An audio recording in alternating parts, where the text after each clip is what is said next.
Hey, kia ora whānau, how's it going? Welcome back to our garden to the table series, and in particular this this cooking dish that I'm doing here.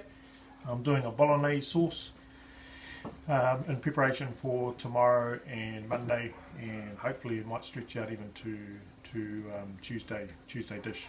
It's been about an hour, coming up to nearly 2 hours of cooking away here. So I'll just give you a bit of a look at what the sauce or the meat looks like.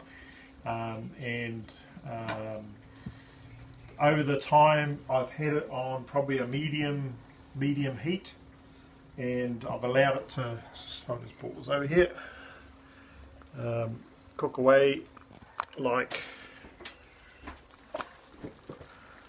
look at that, yeah, bubbling away there. And so it's a nice texture. Broken down all the mince and of the beef and the pork, and made it so that it's all into nice small pieces. So I'm now going to add my pasta sauce, my puree, and some tomato pieces, and then that will be the tomato sauces that I've added, or the sauces that I've added into it. As I've been doing the cooking over the last 2 hours, I've also added water in. Remember I said at the start, as you're cooking away, the moisture will slowly evaporate and you don't want to burn the meat. So I've added water. I've also added some red wine, and again I've been quite liberal about that. You don't actually have to worry about the alcohol, because the alcohol cooks off. It's the fruits in the grapes and in the alcohol that or the wine that I'm wanting to go into the meat. So I've actually done that before I've put the tomato paste and so forth in, and so I'm now ready, as you can see by the texture of it, to add those in now, and then I'll probably cook it for another 2 hours, just on this one here on a low 1 maybe 2 temperature. So yeah, now just give me a spoon.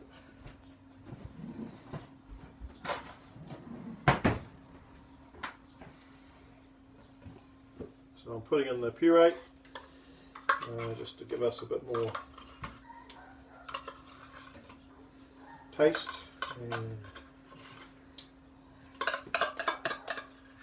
I suppose this is you've got to try it out to your liking, whether it suits your palate.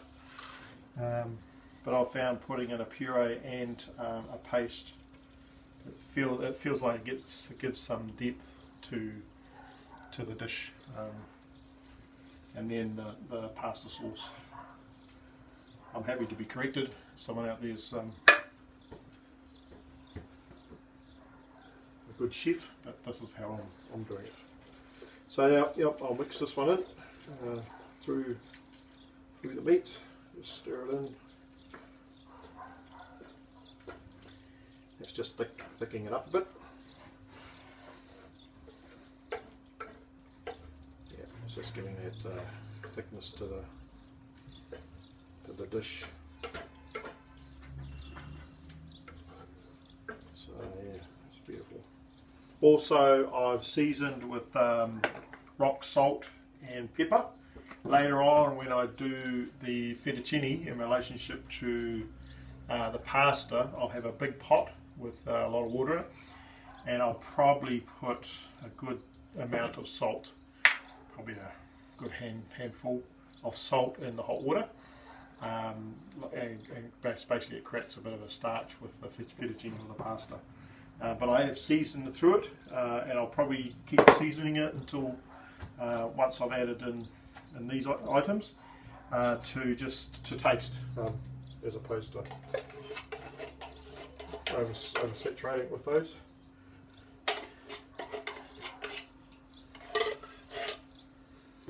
Again, just utilising everything that's in the tin instead of wasting it.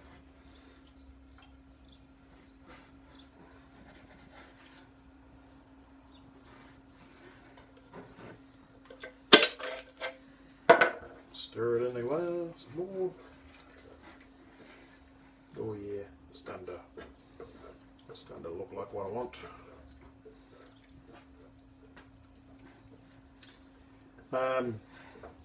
For a number of years I found when I ate mince without cooking it for a long time, I'd get indigestion, and so doing the 3 to 4 hours, or in this case 4 to 5 hours of cooking this particular dish, I've not had problems with my digestive system relationship to feeling indigestion following having a mince dish which I have in the past. So this has been quite a helpful process in learning. So that's actually looking quite good. I've now got, I went down to the shop, got a bottle of wine to put some of that in there, and it was probably a cup and a half over the hour and a half that I was doing, and that was really just about, instead of just putting water in, I was putting wine, and now I've got a great flavour into the meat. So there's this is just a standard tomatoes from the shop, Italian style. Last time I did this dish I got an Indian style, and so there was a bit of a curry taste to the dish. So yeah, check your the labels before you you get stuff. You might get the wrong one.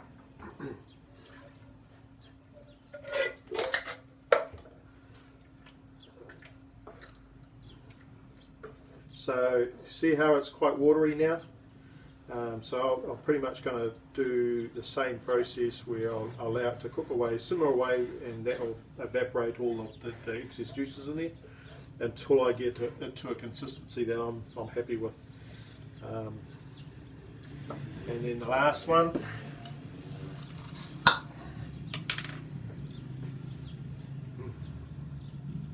pasta sauce.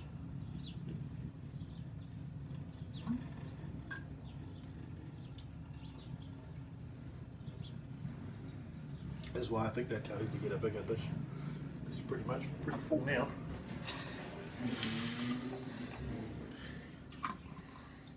Screw the lid on.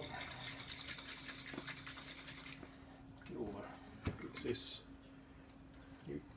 clay, and then stir it in.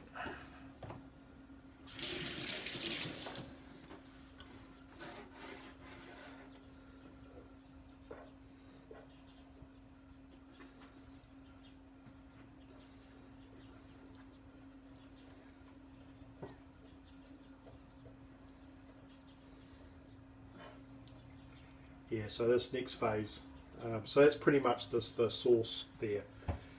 So as I mentioned, I'll cook this probably for another hour, maybe 2 hours, on a medium heat, or no, actually a low heat on this one, and to allow the water to evaporate that's in there, because it's quite watery at the moment. And then probably about 10-15 minutes from the time that I'm ready for that to be completed, I'll then put a cup of water in, half a cup of water, half a cup of milk into it, just to temper the taste a little bit. And through the next phase of this cooking, I'll taste it, and if I need to, I'll add pepper and salt. Again, just to taste them to your liking. But this here is now the sauce that is the basis for either my fettuccine or pasta that I might like to have, or as I mentioned before, if I'm wanting to cook up a lasagna, so I might do 2 dishes, this with the fettuccine or with some other pasta, and then what's left over I might then create a lasagna dish with different types of cheeses and so forth. So you see I've got a bulk meal here. If it was just Jason and I and Joshua here, this would last us for quite a while. And as I said in my previous part 2, I think it was, or maybe part 2, is that you know, if you do a bulk cook up like this, you can also put some aside and put it in the freezer. So if you are tight with time in cooking up a koi, you've already got your base sauce that's available. So yeah, that's pretty much it. And so next time I'll be bringing on, I'll come on and I'll talk about how, I'll show you how I do the pasta and cook the pasta, and I'll demonstrate what I do with the sauce on their front. Anyway, whānau, thanks for watching. If you enjoyed this, click the like button, give us a thumbs up, and yeah, have a great weekend.